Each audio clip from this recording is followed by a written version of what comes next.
شاہ ایران کی شیروایہ کو وصیت۔ میں نے سنا کہ خسرو نے اپنے ولی عہد شیروایہ کو موت کے وقت وصیت کی اور کہا کہ اگر اس وصیت پر تو عمل کرے گا تو لوگ کبھی تجھ سے غداری نہ کریں گے۔ وصیت یہ ہے کہ رعایا کے ساتھ بھلائی کر اور ان سے مشورہ لیتا رہے، کیونکہ رعیت ظالم بادشاہ سے بھاگتی ہے اور اس کو دنیا میں بدنام کر دیتی ہے،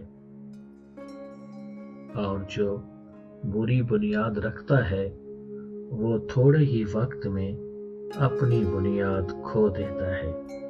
شیر اور شمشیر زن دونوں تباہی تو مچاتے ہیں، لیکن اتنی نہیں جتنی کہ عورتوں اور بچوں کے دل کی آہ۔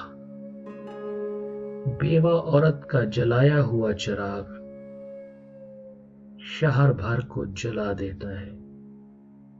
وہ بڑا خوش نصیب ہے جو حکومتی امور میں انصاف کرتا ہے۔ ایسے شخص کے مرنے کے بعد لوگ اس کے لیے رحمت کی دعا کرتے ہیں۔ جب ہر نیک و بد نے مرنا ہے تو نیک ہو کر مر، تو بد ہو کر نہ مر۔ عوام پر نیک بندے کو ہی متعین کرنا چاہیے، کیونکہ ایسا شخص ہی ملک کو آباد رکھتا ہے، اور جو مخلوق کو تنگ کر کے تجھے خوش کرے وہ تیرا خیر خواہ نہیں ہے۔ ایسے شخص کو حکومت دینا گناہ ہے جس کے ہاتھوں لوگ اللہ کی بارگاہ میں ہاتھ اٹھائیں، یعنی اس کے ہاتھ سے تنگ آ کر بد دعا دیں۔ نیکوں کو نوازنے والا برائی نہیں دیکھتا، اور بروں پر مہربانی کرنے والا اپنی جان کا دشمن ہوتا ہے۔ دشمن کو فقط مالی جرمانے کی سزا کافی نہیں، اس کی تو جڑ ہی کاٹ دینا بہتر ہے۔ ایسے ہی ظالم حاکم کو مہلت نہ دے، بلکہ فوراً اس کے موٹے جسم سے کھال اتار لے، یعنی بھیڑیے کو بکریاں کھانے سے پہلے ہی مار دینا چاہیے۔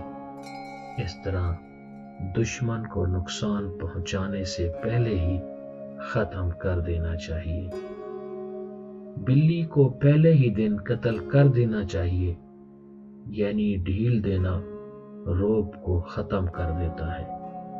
اس حکایت میں عوام کی فلاح و بہبود، ان سے مشورہ لینے کی اہمیت، ظلم کا خاتمہ، بدنامی سے بچنے کی تدابیر، مظلوموں کی داد رسی کرنا، مرنے کے بعد کی نیک نامی کے اسباب، خدا ترس افسروں کا تعین، ظالم حکمرانوں سے تنگ آ کر عوام کا اپنے رب کی بارگاہ میں بد دعائیں کرنا، اور نقصان کے بعد اس سے بچنے کی تدابیر کرنے کی حماقت، جیسے آج کل ہماری انتظامیہ قتل و غارت اور بموں کے دھماکوں کے بعد اس جگہ پہرے سخت کر دیتی ہے۔